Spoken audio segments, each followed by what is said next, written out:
The goalie carousel. We talk about this, and every few years, it feels like every few years we see like massive shifts in net.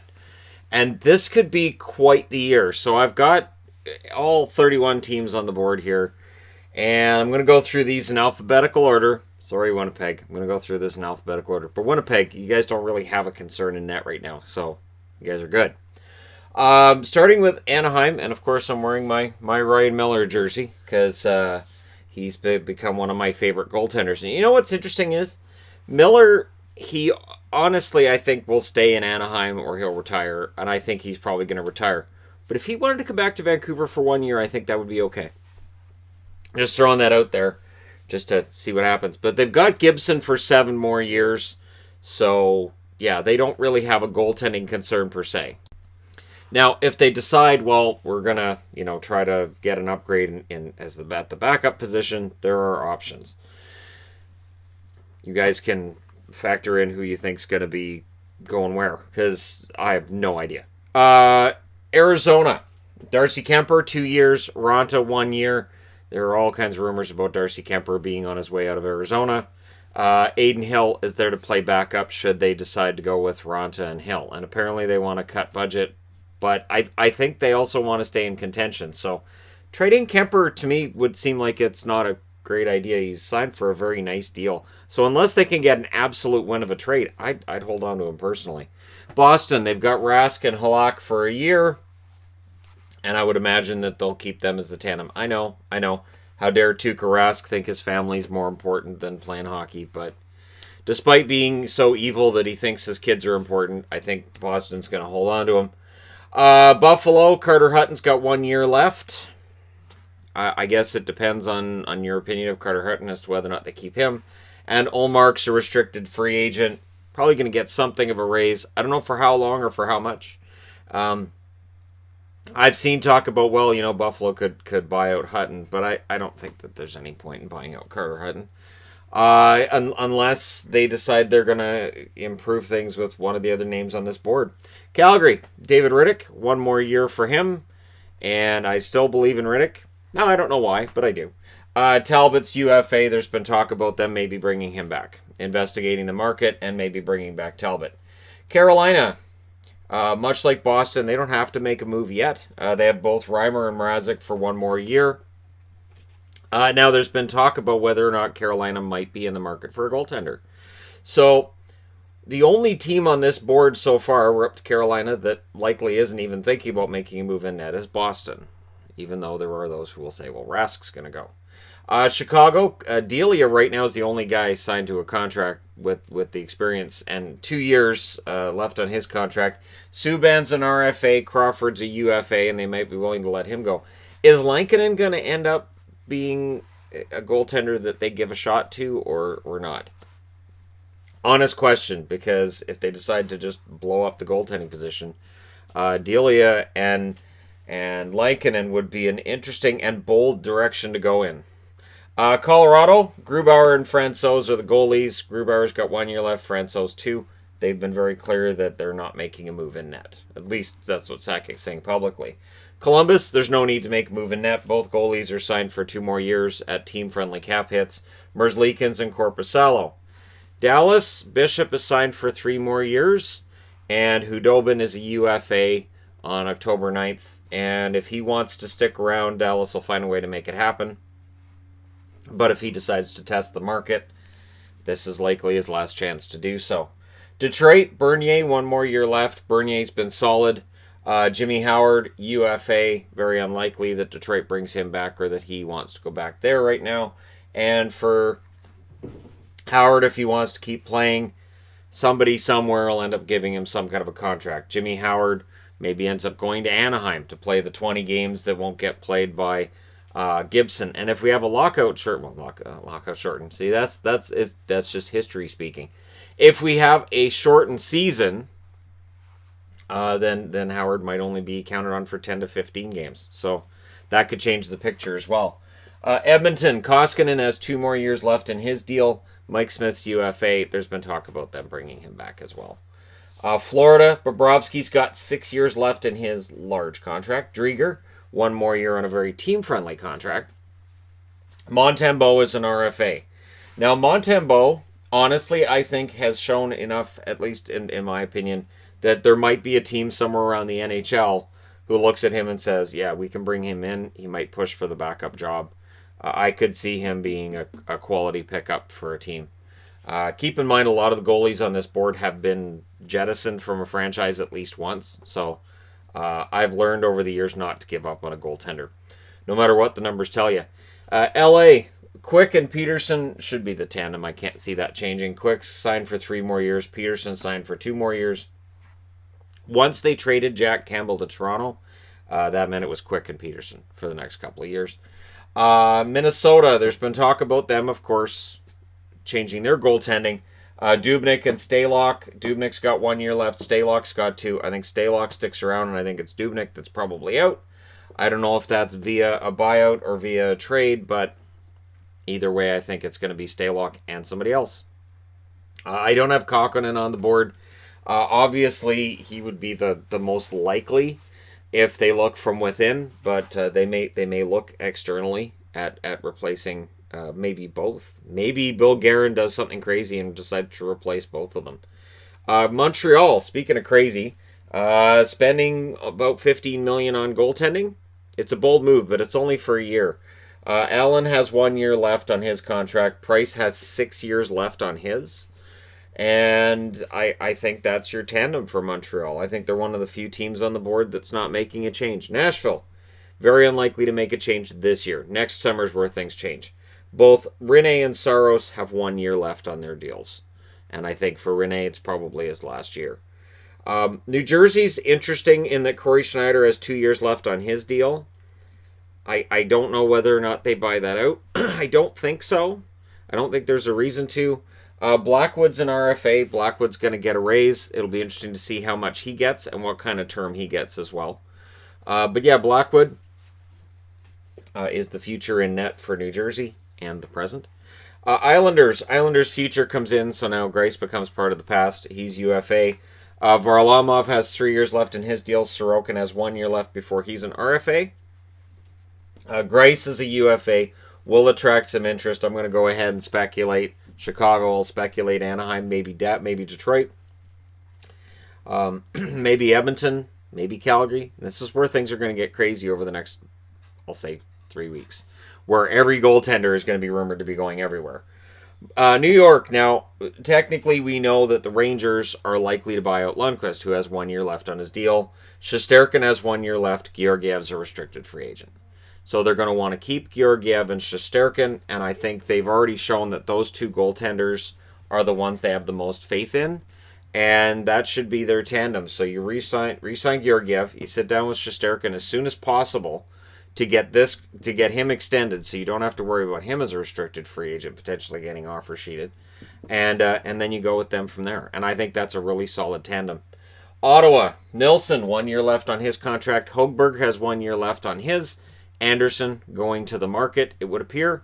And Nilsson and Hogberg, that's probably going to be the tandem, I would think, for next season. I think Ottawa's probably 1 year away from really going for it. This year will be the one where you put the new guys in, you get the team together, and then the following season you go full-on playoff push. The Philadelphia Flyers, Carter Hart has 1 year left in his entry-level contract. Elliott's UFA. If Elliott wants to come back for 1 more year with Philly, I think there'd be mutual interest. But again, with this marketplace as it is, you might be more willing to roll the dice if you're a general manager. There's a lot of goalies available. You might be more willing to let a guy go and see what happens than you might be in another year. And again, because we might see a shortened season next year, it kind of makes it so you might be more likely to ride one goaltender and not see the backup as being as important, depending on how condensed that schedule is. Pittsburgh's going to be fascinating because both goaltenders are restricted free agents. Murray and Jari, and of course DeSmith is signed for 2 more years, but is Casey DeSmith, do they see him as an NHL level goaltender? Will he get another opportunity? And for Murray and Jari, one's going to stay, the other's going to go. With Seattle coming in, they don't want to be a team that's worried about losing somebody to Seattle. Jones has 4 years left in his contract with San Jose. Dell is an unrestricted free agent. I do think that if San Jose could move Martin Jones, I think they would. I just don't know what team on the board would necessarily be looking at Jones's contract and saying, yeah, we'll take that on and see if he can rebound with us. St. Louis, Bennington, 1 year left on his contract. Ville Husso has 2 years left on his contract. And Husso, from everything I've seen with the Allen trade, I think Husso's going to get the shot at that backup job. But could St. Louis be potentially not finished with things in net? It's possible. I don't want to say for certain because I don't know. Tampa Bay, Vasilevsky signed for 8 more years. McElhinney signed for 1 more year. I don't see any reason why Tampa Bay necessarily makes a change in net. On the Toronto side, Anderson has 1 more year on his contract. Campbell, 2 more years on his contract. Now, Anderson, there's been rumors about whether or not he might be on his way to Toronto, and there's a lot of talk about this because he has the 1 year left on his contract. But notice how many goaltenders have 1 year left on their contract. There were a lot of contracts that were signed up until 2021 because they knew that was when the CBA was going to expire. And so a lot of these guys, you make sure you don't have any money going through a potential lockout season. So McElhinney and Vasilevsky are solid, while Anderson and Campbell, we don't know. I don't think trading Freddie Anderson makes any sense to Toronto. I don't. I don't understand the fascination with it. I mean, I understand it's going to be expensive to keep him, but is it going to be that expensive? Is he really going to make like $8 or $9 million? Like I don't think that Freddie Anderson does, and yet I think Freddie Anderson's capable of being an excellent goaltender for the Toronto Maple Leafs. And if he's available, there are going to be teams on this board that are interested in his services, and it might throw everything out of whack as well. Now Vancouver, you've got Demko, 1 year left for him, and Markstrom potentially going unrestricted. They've been having talks. I don't think he's gonna necessarily leave. But for people who say, well, clearly if Vancouver has Demko and Markstrom, then they're going to lose one to Seattle. I don't know. Merzlikins and Korpisalo. There's a goaltender right there. Quick and Peterson, you got to think they'll protect Peterson. You could have Jonathan Quick. Now, he's going to be older, right? But you could have Jonathan Quick and probably Korpisalo in net if you're Seattle next season, 2021-2022. And then for others, I'm pretty sure Drieger is a guy who'd be exposed. You might be interested in Drieger. Cheap contract for Drieger as well. Just looking on the board, just looking around. Maybe Mrazek would draw some interest. If Mrazek's the one that's left exposed and they protect Reimer, maybe Reimer draws interest. I think the assumption that the Canucks will lose either Demko or Markstrom to Seattle, I think that's short-sighted. There will be a lot of interesting decisions to be made. When Pittsburgh decides to move Murray or Jari, that's going to go to one of the other teams on the board, and it'll free up a different goaltender. So there's going to be a couple of good goalies going to Seattle for 2021-2022. Speaking of, Marc-Andre Fleury has 2 years left in his contract. Leonard is UFA. Now, wouldn't it be interesting? So let's just go down the rabbit hole with Vegas here. Wouldn't it be interesting if Leonard, seeing all this drama, says, I don't know if I want to stay here. Let's just say, just as a for instance, he decides, I don't want to stay in Vegas. This is just too much drama. There's too much crap. I don't want to do this. It was great fun and everything, but I'm just going to go to the market and see what I can get and from where. Or Vegas just isn't offering him what he wants, right? And then they have to go back to Fleury. And to me, it would feel like sort of with Vancouver when Luongo was replaced by Schneider, and then they traded Schneider, and then they had to go and kind of smooth things over with Luongo, and it was never quite the same after. So Vegas may very well, if Fleury's that upset, and I don't have any reason to think from anything I've seen publicly or through the sources that I use, I haven't seen anything to say that he's really, really upset with Vegas and he's not willing to come back next season. But it would be interesting. Of course, the apocalypse would be if Fleury says, I want out of here, I feel disrespected, and Leonard says, I don't like your contract offers, and Vegas doesn't have either of them. Fleury, if they're going to trade him, they're going to have to retain salary. There's no way that somebody's going to take that $7 million cap hit on Marc-Andre Fleury. It's not going to happen. But it would be interesting if Murray got traded and Fleury ends up in Pittsburgh. Or let's say Murray gets signed by Vegas and Vegas goes with Matt Murray and Marc-Andre Fleury goes back to Pittsburgh. There's all kinds of scenarios. You can get the strings and the boards up, and you can connect teams to each other with strings and just go completely crazy with it, because with goaltending right now, that's where we're at. So yeah, Vegas is going to be an interesting one to watch. I think Leonard signs and they trade Fleury, but we'll see. Now, Copley has 2 years on his contract with the Capitals. Samsonov has 1 year left on his contract. Holtby, of course, unrestricted free agent, expected to test the market. And again, when Holtby signs with one of the other teams on the board, that'll free somebody else up for a potential Seattle expansion draft. Which is why I haven't done an expansion draft recently, because we just don't know what's going to be available. And even then, even after free agency, it's just going to be a guess. It's going to be a best guess. So Holtby's going to get some interest around the NHL. He's not old. He's not as old as people might think he is. And so I think there's going to be a lot of interest in him. And finally, Winnipeg, who with Connor Hellebuck for 4 more years, they are set. Brossois' UFA. I think they probably let Brossois go. I think they'll look for some sort of an upgrade, whether they do that from internally or maybe they sign a different goaltender from Europe, because the European leagues are going to be playing. There's going to be guys who, after a decent season in the KHL or the Swiss league or playing in Sweden, that end up signing NHL contracts. And I could see Winnipeg, thinking outside the box on replacing Brossois. But if they decide they want to keep him, that could happen too. But with Hellebuck in that, I don't think it's a big deal. I think whoever the backup is, they're going to play 15, 20 games max anyways, because they're going to use Hellebuck a lot. So there you go.